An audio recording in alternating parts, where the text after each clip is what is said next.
Radhe Radhe friends. आज मैं आपके साथ जो व्लॉग शेयर कर रही हूँ वो मैं प्रयागराज के बाद जब हम काशी गए थे बाबा विश्वनाथ के दर्शन करने के लिए, वहाँ का ये ब्लॉग है। स्टेशन से हम उतरे, हमने वहाँ होटल लिया, वहाँ स्नान किया, नहाए धोए और उसके बाद फिर हम निकल पड़े बाबा विश्वनाथ के दर्शन करने के लिए। रास्ते में आप ये देखिए बहुत ही ज़्यादा रश था और ये आपको दिखा रही हूँ मैं। हम घाट पे पहुँच गए हैं बट बहुत ही ज़्यादा रश है, बहुत ही ज़्यादा।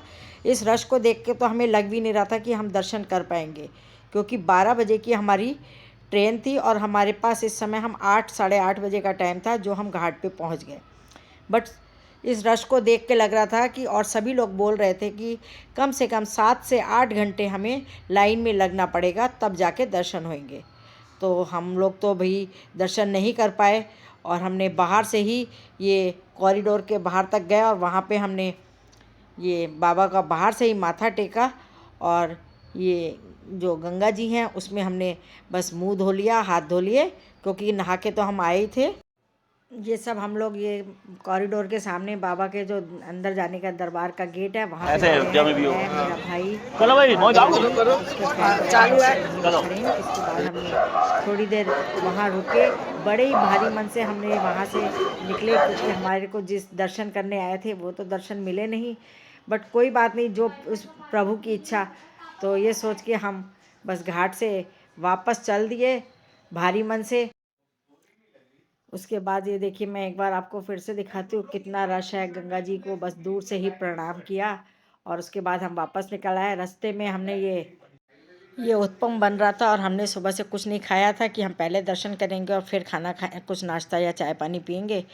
जब दर्शन नहीं कर पाए तो फिर हमने कहा चलो अब हम बैठ ये खा ही लेते हैं।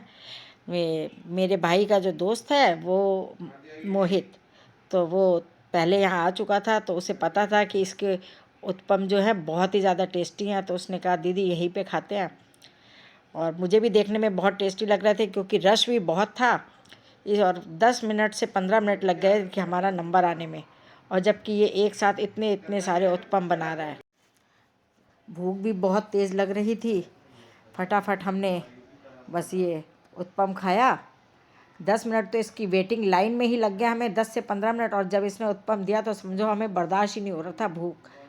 ये लग रहा था पहले कुछ खा लें। तो दिखाती हूँ मैं आपको कि ये इसने कैसे बना रहा है। अच्छा सा मक्खन डाल के खूब ही बढ़िया बना रहा है और बहुत ही लंबी लाइन इसके यहाँ उत्पम में लगी हुई है। मोहित मेरे भाई का जो दोस्त है वो पहले भी आ चुका है, उसे पता था कि इसका उत्पम बहुत अच्छा बनता है, तो वो सीधे इसी की दुकान पे हमें लेके गया। सड़क पे ही इसने अपना ये स्टॉल टाइप का लगाया हुआ है, बट इसका टेस्ट की वजह से इसकी बहुत ही लंबी लाइन लगी हुई थी। और उसके बाद फिर हमने सोचा आगे जाके चाय पियेंगे। फिर उसके बाद हमारी 11 बजे की ट्रेन थी अयोध्या के लिए, 11 साढ़े 11 की, तो हमें स्टेशन भी जाना था।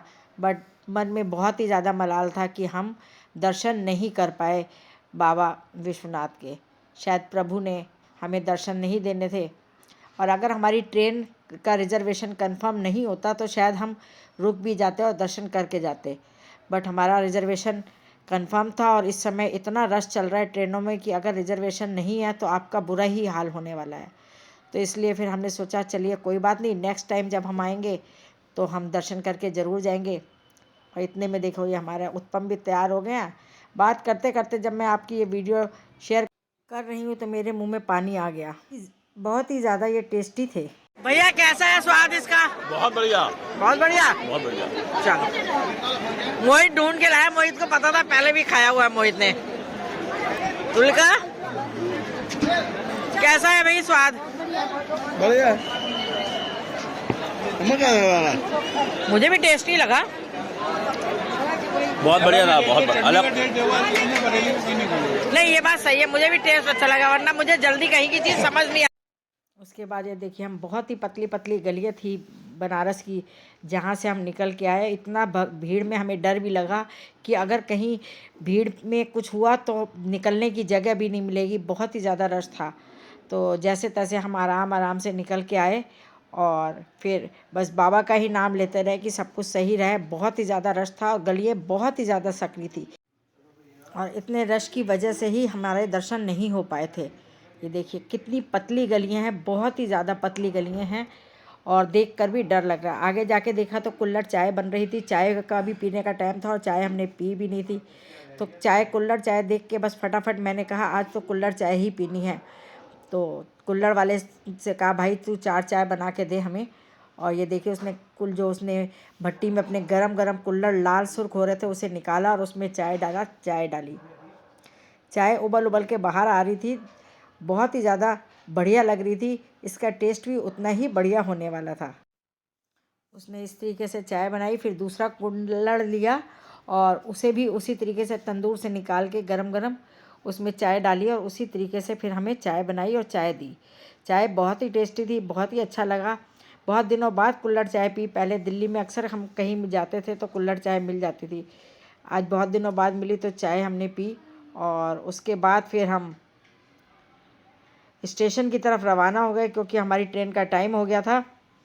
ये देखो दूसरा कुल्हड़ भी उसने लिया और उसी तरीके से चाय बनाई। तो अगर आपको कहीं कुल्हड़ चाय मिले तो आप ज़रूर इसका टेस्ट ट्राई कीजिएगा। बहुत ही बढ़िया होती है। मिट्टी की सौंधी सौंधी सी खुशबू आती है और बहुत ही बढ़िया लगती है। मैं पहले भी पी चुकी थी तो मुझे इसका टेस्ट पता था और इसकी चाय भी बहुत ही ज़्यादा स्ट्रॉन्ग होती है। चाय पी के बस हम निकलने वाले थे स्टेशन की तरफ क्योंकि हमारी ट्रेन का भी टाइम था। 11:30 पौने 12 की हमारी ट्रेन थी और वहाँ जाने के लिए भी कन्वेंस वगैरह की बहुत प्रॉब्लम थी। हर जगह रूट जो है वो ज़्यादा लंबे कर रखे थे। तो जो रास्ता हमें 15 मिनट का था उसमें हमें 1 घंटा तकरीबन पहुँचने में लगता था। तो इसलिए फिर हम अब स्टेशन की तरफ जा रहे हैं।